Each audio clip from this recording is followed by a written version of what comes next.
Hello दोस्तों, smartphone की channel में मैं आपका करता हूं दोस्तों स्वागत। दोस्तों, यदि आप इंडियन बैंक में जॉइंट अकाउंट खुलवाना चाहते हैं और उसके लिए जो है आप इंडियन बैंक का जॉइंट अकाउंट ओपनिंग फॉर्म भरने जा रहे हैं, तो अभी की वीडियो में मैं आपको बताने वाला हूं कि आप इंडियन बैंक का ये जॉइंट अकाउंट ओपनिंग फॉर्म आप कैसे भर सकते हैं। तो चलिए बिना देरी करते हुए वीडियो को शुरू करते हैं। जैसा कि आप यहाँ लिखा हुआ पढ़ सकते हैं, Indian bank customer information sheet आपको दो मिलेंगी। फर्स्ट कस्टमर इन्फॉर्मेशन शीट में फर्स्ट एप्लीकेंट की डिटेल भरनी होगी और जो दूसरी कस्टमर इन्फॉर्मेशन शीट मिलेगी उसमें सेकंड एप्लीकेंट की डिटेल भरनी पड़ेगी। तो मैं आपको बता दूंगा आगे भी कैसे कैसे भरना है। अभी फ़िलहाल आपको फर्स्ट कस्टमर इन्फॉर्मेशन शीट में भी फर्स्ट एप्लीकेंट की डिटेल भरनी है। तो मैं आपको बता देता हूँ। सबसे पहले यहाँ आप लिखा हुआ पढ़ सकते हैं ब्रांच नेम। आप इंडियन बैंक के जिस ब्रांच में आप अकाउंट खुलवाने वाले हैं उस ब्रांच का नेम यहाँ आप लिख दीजिए। आप जिस दिन इस फॉर्म को बैंक में सबमिट करेंगे उस दिन की डेट यहाँ आप लिख दीजिए। एप्लीकेशन टाइप में यहाँ आप न्यू पे टिक कर दीजिए। फिर आप जब आप नीचे आएंगे पर्सनल डिटेल यहाँ लिखा हुआ पढ़ सकते हैं। यहाँ जो है सबसे पहले आपको फर्स्ट एप्लीकेंट की डिटेल भरनी पड़ेगी। तो यहाँ आप लिखा हुआ पढ़ सकते हैं नेम। यहाँ जो है फर्स्ट एप्लीकेंट का नेम यहाँ लिख देना है। फिर आप नीचे आएंगे, यहाँ आप लिखा हुआ पढ़ सकते हैं डेट ऑफ बर्थ। यहाँ जो है फर्स्ट एप्लीकेंट की डेट ऑफ बर्थ यहाँ लिख देनी है। जेंडर, फर्स्ट एप्लीकेंट यदि मेल है तो मेल पे टिक कीजिए, यदि फीमेल है तो फीमेल पे टिक कीजिए। Married status, first applicant married है तो मैरिड पे टिक कीजिए, अनमैरिड है तो अनमैरिड पे टिक कीजिए। नेम ऑफ फादर, यहाँ जो है फर्स्ट एप्लीकेंट के फादर का नेम यहाँ आपको लिख देना होगा।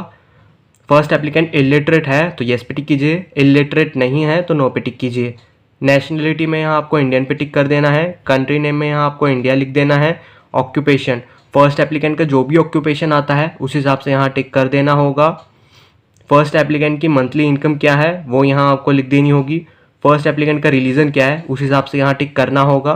फर्स्ट एप्लीकेंट किस कैटेगरी से आता है उस कैटेगरी की, जिस कैटेगरी से भी वो आता है उस कैटेगरी के हिसाब से यहाँ उसे टिक करना होगा। Personal with disability, first applicant को कोई डिसेबिलिटी है तो येस पे टिक करेंगे, डिसेबिलिटी नहीं है तो नो पे टिक करेंगे। एजुकेशन क्वालिफिकेशन, फर्स्ट एप्लीकेंट के एजुकेशन क्वालिफिकेशन कहाँ तक हुई है उस हिसाब से यहाँ टिक करना होगा। इसके बाद आप नीचे आएंगे, यहाँ आप लिखा हुआ पढ़ सकते हैं country code of जुडिशन of resident, यहाँ आपको आई और एन लिख देना है। City of birth, first applicant की सिटी ऑफ बर्थ क्या है वो यहाँ लिख देना है। सिटीजनशिप में यहाँ इंडिया लिख देना है। Country of tax resident in India में यहाँ आपको येस पे टिक कर देना है। फर्स्ट एप्लीकेंट के पास पैन कार्ड है तो यहाँ जो है पैन कार्ड का पैन नंबर यहाँ लिख देना होगा। फिर नीचे आएंगे, यहाँ आप लिखा हुआ पढ़ सकते हैं कॉन्टैक्ट डिटेल, यहाँ जो है फर्स्ट एप्लीकेंट की कॉन्टैक्ट डिटेल भरी जाएगी। फर्स्ट एप्लीकेंट के पास जो मोबाइल नंबर है वो यहाँ लिख देना है और कोई दूसरा ऑल्टरनेट मोबाइल नंबर भी है तो वो यहाँ लिख सकता है। और यदि ईमेल आईडी है फर्स्ट एप्लीकेंट के पास तो वो ईमेल आईडी यहाँ लिख देनी होगी। फिर यहाँ जो है प्रूफ, तो फर्स्ट एप्लीकेंट को जो है अपना प्रूफ देने की ज़रूरत है। इनमें से वो जो भी डॉक्यूमेंट देने वाला है प्रूफ के तौर पर उस डॉक्यूमेंट पे टिक कर उस डॉक्यूमेंट का यहाँ डॉक्यूमेंट नंबर यहाँ लिख देना होगा। मान लीजिए यदि आधार कार्ड देने वाले हैं तो यहाँ जो है आधार पे टिक कर यहाँ जो है आधार कार्ड का आधार नंबर यहाँ लिख देना होगा। इसके बाद आपको चलना होगा नेक्स्ट पेज की तरफ। नेक्स्ट पेज पर आ जाने के बाद यहाँ आप लिखा हुआ पढ़ सकते हैं एड्रेस, तो यहाँ जो है फर्स्ट एप्लीकेंट को अपना एड्रेस लिखना होगा। जो फर्स्ट एप्लीकेंट जो एड्रेस लिखने वाला है उस एड्रेस पे करंटली रह रहा है तो करंट पे टिक कर देना होगा। उसका एड्रेस टाइप क्या है उस हिसाब से यहाँ टिक करना होगा।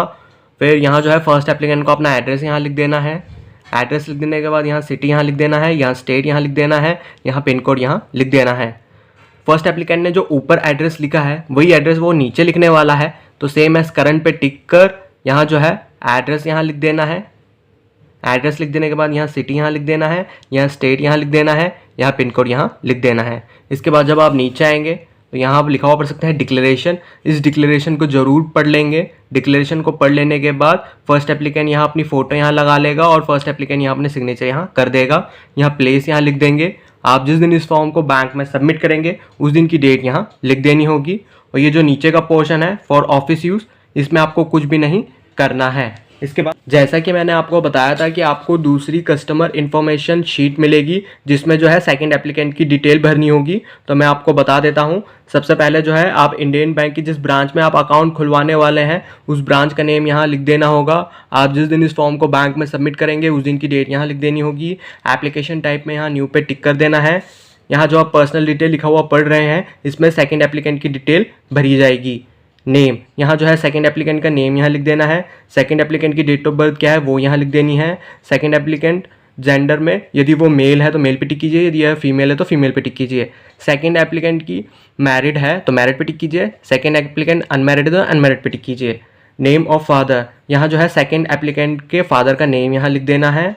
सेकंड एप्लीकेंट इलिटरेट है तो येस पे टिक कीजिए, इलिटरेट नहीं है तो नो पे टिक कीजिए। नेशनलिटी, सेकंड एप्लीकेंट के यहाँ नेशनलिटी में यहाँ इंडियन पे टिक कर देना है। ऑक्यूपेशन टाइप, सेकंड एप्लीकेंट का जो भी ऑक्यूपेशन है उस हिसाब से यहाँ टिक कर देना होगा। सेकंड एप्लीकेंट की मंथली इनकम क्या है वो यहाँ लिख देना होगा। सेकंड एप्लीकेंट जिस रिलीजन से आता है उस रिलीजन पे यहाँ टिक कर देना है।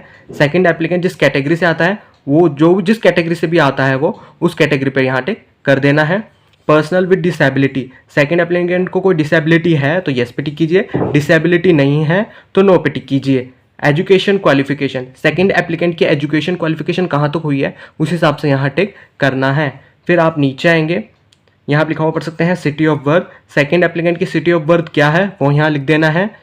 फिर इसके बाद आप इधर आएंगे तो यहाँ लिखा हुआ पढ़ सकते हैं सिटीजनशिप, सिटीजनशिप में यहाँ इंडिया लिख देना है। फिर आप जब नीचे आएंगे तो यहाँ लिखा हुआ पढ़ सकते हैं country of tax resident in India only, तो यहाँ आपको येस पे टिक कर देना है। पैन, सेकंड एप्लीकेंट के पास पैन कार्ड है तो यहाँ जो है पैन कार्ड का पैन नंबर यहाँ लिख देना है। कॉन्टैक्ट डिटेल, यहाँ जो है सेकंड एप्लीकेंट को जो है अपनी कॉन्टैक्ट डिटेल भरनी होगी, तो सेकंड एप्लीकेंट के पास जो मोबाइल नंबर है वो यहाँ लिख देना है, और कोई दूसरा ऑल्टरनेट मोबाइल नंबर है तो वो यहाँ लिख सकता है। सेकंड एप्लीकेंट के पास ईमेल आईडी है तो वो यहाँ लिख देनी होगी। प्रूफ, सेकंड एप्लीकेंट को जो है अपना प्रूफ देने की जरूरत है, जो भी इनमें से वो डॉक्यूमेंट देने वाला है उस डॉक्यूमेंट पे टिक कर उस डॉक्यूमेंट का डॉक्यूमेंट नंबर यहाँ लिख देना होगा। मान लीजिए यदि आप आधार कार्ड देने वाले हैं तो यहाँ आधार पे टिक कर आधार कार्ड का आधार नंबर यहाँ लिख देना होगा।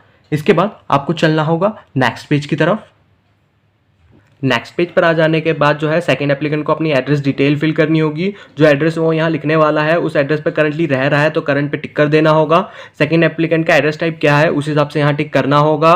यहाँ जो है एड्रेस यहाँ लिख देना है, एड्रेस लिख देने के बाद यहाँ सिटी यहाँ लिख देना है, यहाँ स्टेट यहाँ लिख देना है, यहाँ पिन कोड यहाँ लिख देना है। जो सेकंड एप्लीकेंट ने ऊपर एड्रेस लिखा है वही एड्रेस वो नीचे लिखने वाला है, तो सेम एज करंट पे टिक कर जो एड्रेस ऊपर लिखा है वही एड्रेस वो नीचे यहाँ लिख सकता है, तो यहाँ एड्रेस फिल कर देना है। एड्रेस लिख देने के बाद यहाँ सिटी यहाँ लिख देना है, यहाँ स्टेट यहाँ लिख देना है, यहाँ पिन कोड यहाँ लिख देना है।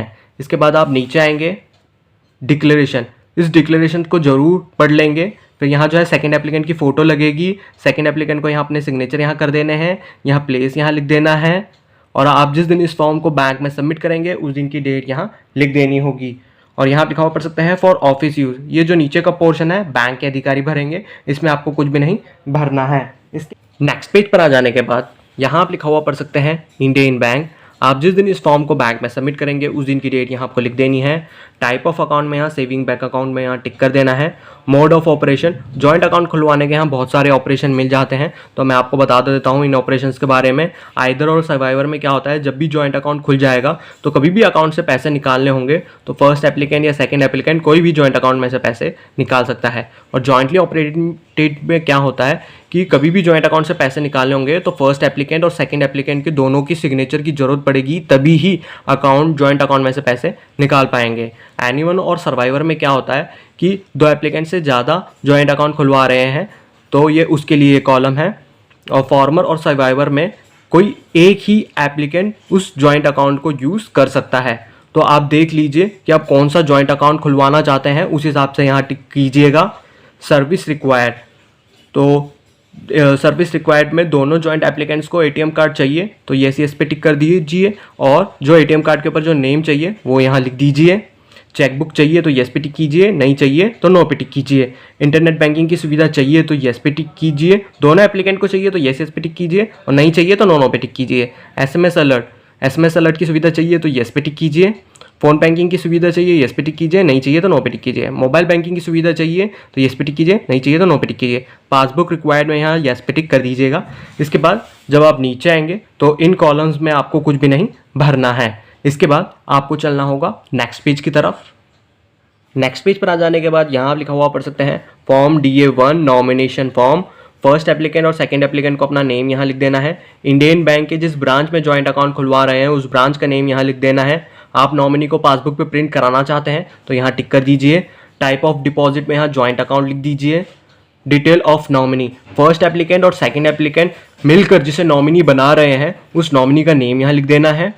नॉमिनी का मोबाइल नंबर क्या है वो यहाँ लिख देना है, और नॉमिनी की डेट ऑफ बर्थ क्या है वो यहाँ लिख देनी होगी। नॉमिनी की एज क्या है वो यहाँ लिख देनी है। फिर यहाँ आप लिखा हुआ पढ़ सकते हैं सिग्नेचर ऑफ एप्लीकेंट, यहाँ जो है फर्स्ट एप्लीकेंट के यहाँ अपने सिग्नेचर कर देने हैं और यहाँ सेकंड एप्लीकेंट के यहाँ सिग्नेचर कर देने हैं। इसके बाद जब आप नीचे आएंगे तो यहाँ लिखा हुआ पढ़ सकते हैं डिक्लेरेशन। इन डिक्लेरेशंस को जरूर यहाँ पढ़ लेंगे। यहाँ जो है फर्स्ट एप्लीकेंट अपना जो है सिग्नेचर कर देगा, यहाँ सेकंड एप्लीकेंट अपने सिग्नेचर यहाँ कर देगा, यहाँ प्लेस यहाँ लिख देगा, और डेट जिस दिन इस फॉर्म को बैंक में सबमिट करेंगे उस दिन की डेट यहाँ लिख देनी है। फिर आप यहाँ लिखा हुआ पढ़ सकते हैं फॉर ऑफिस यूज़, ये जो नीचे का पोर्शन है ये बैंक के अधिकारी भरेंगे, इसमें आपको कुछ भी नहीं भरना है। इसके बाद आपको चलना होगा नेक्स्ट पेज की तरफ। जब आप नेक्स्ट पेज पर आ जाएंगे तो ये टर्म्स और कंडीशन है, इन टर्म्स और कंडीशंस को पढ़ लेंगे। टर्म्स और कंडीशंस को पढ़ लेने के बाद यहाँ लिखा हुआ पढ़ सकते हैं सिग्नेचर, यहाँ जो है फर्स्ट एप्लीकेंट अपने सिग्नेचर कर देगा, उसके बाद सेकंड एप्लीकेंट अपने सिग्नेचर यहाँ कर देगा। उसके बाद अब चलना होगा नेक्स्ट पेज की तरफ। ये कुछ रूल्स हैं, इन रूल्स को पढ़ लीजिएगा।